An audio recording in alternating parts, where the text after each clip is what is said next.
The Denver Nuggets defeated the Minnesota Timberwolves 117-90.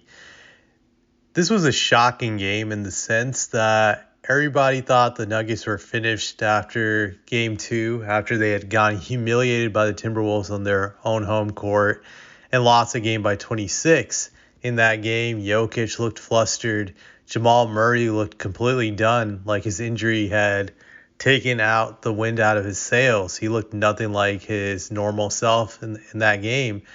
So there was just a lot of thinking heading into this game that Denver was going to get swept and that the series was pretty much over.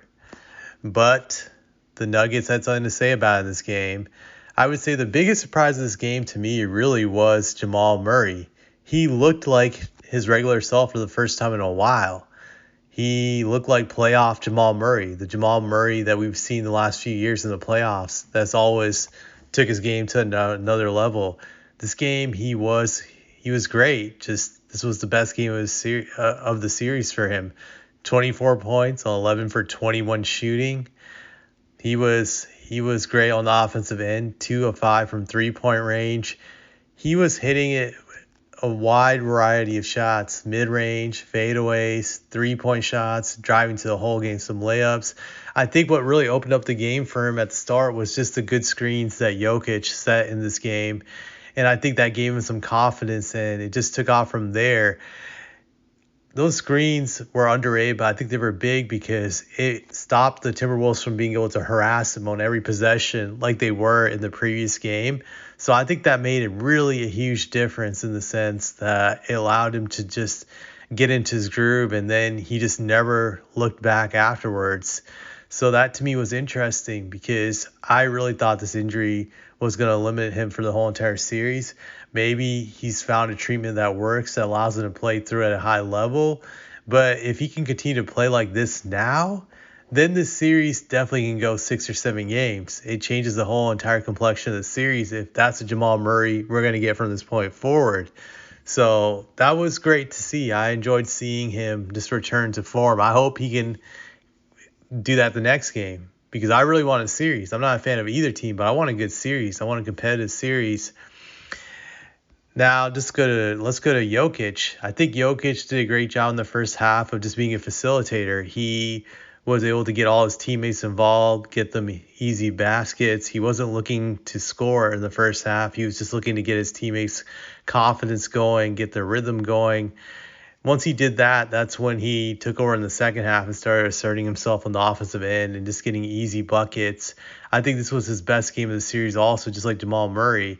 He had 24 points. That was lower than what he had in game 1. I think he had 30-some points, but this game was much better because these 24 points was efficient 24 points. He looked poised. He looked confident. He looked calm.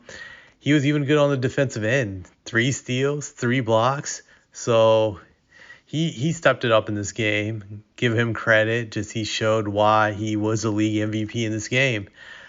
Denver showed the heart of a champion in this game. I think we all wondered if they still had it in them, and at least for this game, they showed that they're not a bunch of pushovers. They're not going to wither away under adversity, which was fun to watch. Now, looking at the Timberwolves, I feel the Timberwolves got too cocky like a typical young team, and I think they thought this game was going to be easy, that it was going to be an easy win after their first 2 wins in Denver, which were blowouts. And to some degree, I don't blame them. When you blow out a team twice, especially on the road, you're going to think at home, all right, this is going to be easy and that we don't have to worry about it. But I think they were taken off guard by Denver's adjustments, especially just Jamal Murray going off in this game. I don't think they expected it. I think they thought he was pretty much done for the series when it comes to being effective. So that took them off guard, and that was a huge punch in the mouth, and they couldn't really recover from it.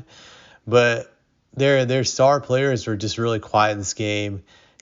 Cat, 14 points, but it really didn't mean much because most of those points were really when the game was decided, when they were getting blown out. I would say Anthony Edwards, he tried to rally the team back in the third quarter, but it wasn't good enough. He finished the game with 19 points, 8 of 15 shooting. I would say for Anthony Edwards that he did definitely try to step up in the third quarter, and he was on a stretch where I think he scored 12 or 15 in that third quarter. But the next game going forward, he has to be aggressive from the start. That's what I think he needs to be. He needs to come out guns blazing right from the beginning, drive to the hole, get some easy baskets, get his groove going. Because I think the Timberwolves, they become more confident when he gets it going from the beginning, and that trickles down to the rest of his teammates. That's something he should look for in the next game. Now, how they defend Jamal Murray, the next game will be interesting. If he's back to moving like this, it's going to be much harder, especially with the screens that Jokic is giving him. It's going to be hard to defend that. So I'll be interested to see how the Timberwolves adjust to just guarding those screens. That's something to look out for. But other than that, I don't have anything else to say about this game. That's all I have to say.